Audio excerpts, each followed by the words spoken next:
One of the most moving moments from Sunday's Oscar ceremony was the award for Best Supporting Actor to Troy Kotsur, making him the first male deaf actor to win an Oscar. The film he appeared in, CODA, also went on to win the Oscar for Best Picture.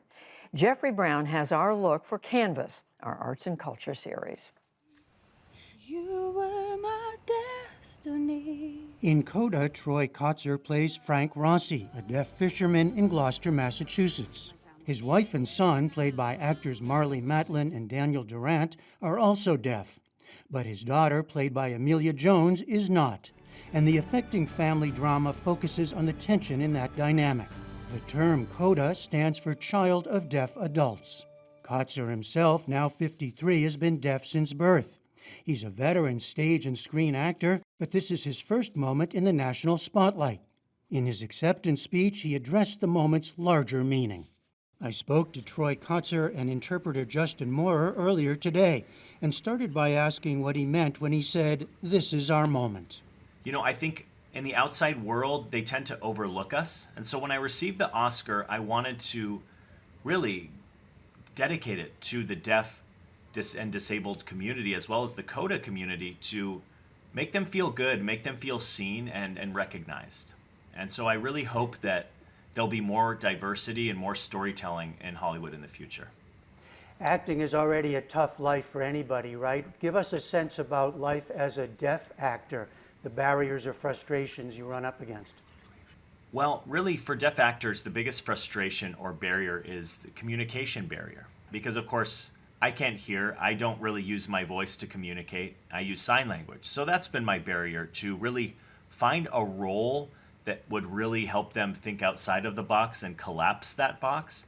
And with our film CODA, I mean, we just won 3 Oscars: Best Picture, Best Adapted Screenplay, and Best Supporting Actor. So I think that Hollywood's finally ready to open their hearts and minds to us and really finally be able to tell stories that are empathetic and can shift and transform cultural perspectives. So I think this is such a powerful community moment that we as a deaf community, we've really been waiting for this moment for so long.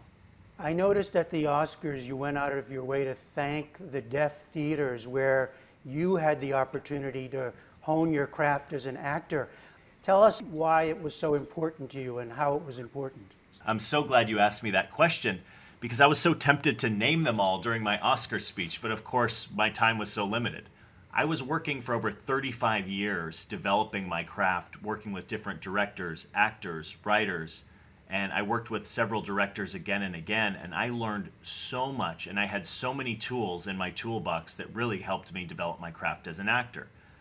And my hope and dream was to be involved in TV and film, but there was more access for me to perform as a deaf actor on the theater stage.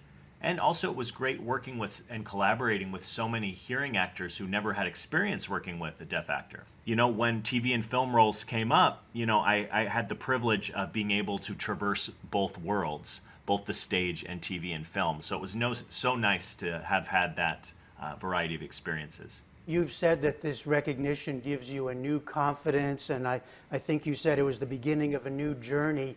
Towards what? What roles do you want to take on? What do you hope to be able to do now? I'm extremely excited for this new chapter in my life. It's a bit strange because in the past, I really had to chase these auditions down. And after these nominations and awards, the tables are turned and they're now giving me these offers and these scripts and these meetings. And so it's been amazing. And so really, I would love to play a historical deaf figure from the past. We have so many rich stories, really a treasure trove. There was a deaf boxer. There was someone who developed technology for the deaf. And believe it or not, the football huddle was created by the deaf. And so many people are oblivious to our rich treasure trove of history. So I hope to tell many of these inspiring true stories. And finally, let me ask you, CODA, the movie, gets at some of the tensions between the hearing and deaf, even within one family. What is your hope that the hearing community takes from this film? How do we bridge the divisions? Our film is perfect because I feel like we're finally able to connect the deaf and hearing worlds. And the character Ruby, played by Amelia Jones, she represents the CODA, which is right at the center. So She is able to communicate in sign language at home and in English with the outside world, and is really the bridge to communication between both of them. And most folks don't understand what the life of a CODA or child of a deaf adult is like. And finally, our film shows this real culture. People thought sign language is limited and, oh, poor deaf people. But no, we are a rich culture. We have rich family life, and hearing people are finally able to witness that on the big screen. And so you have deaf people that work hard, they have fun, they love their family, and of course they go through struggles to change everyone's perspectives. It's not only deaf people, but there's so many commonalities. And it's a universal story. You know, I loved, of course, having vulgar sign language and dropping F-bombs on the big screen too. So finally, I feel like Hollywood's finally accepting us. All right, Troy Kotsur, thank you so much, and congratulations again. Thank you for having me, Jeffrey. It's my honor. Hats off to you. Have a great day. A big move forward.